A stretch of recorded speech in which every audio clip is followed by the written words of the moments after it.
Hi weavers, 14 తారీఖు శనివారం రోజున మేము భరత్ నగర్ మార్కెట్ దగ్గర వెంకటేశ్వర టెంపుల్ ఉంది. ఆ టెంపుల్లో శివాలయము, సీతారాముల గుడి, ఆంజనేయుల గుడి, సాయిబాబా గుడి, నవగ్రహాలు, దత్తాత్రేయ, గోమాతలు ఉన్నాయి.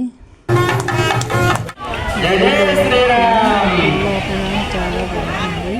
ఆ రోజు సీతారాముల ఉత్సవం జరిగాయి. హనుమంతునిపై సీతారాములను ఊరేగింపుకి సిద్ధం చేశారు. పూజలు జరిగిన తరువాత కోలాటము నిర్వహించారు.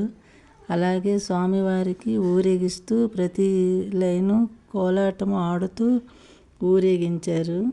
అంగరంగ వైభవంగా నిర్వహించారు. చాలా బాగుంది. మీకు ఈ వీడియో నచ్చితే లైక్ మరియు సబ్స్క్రైబ్ చేయండి. Thank you.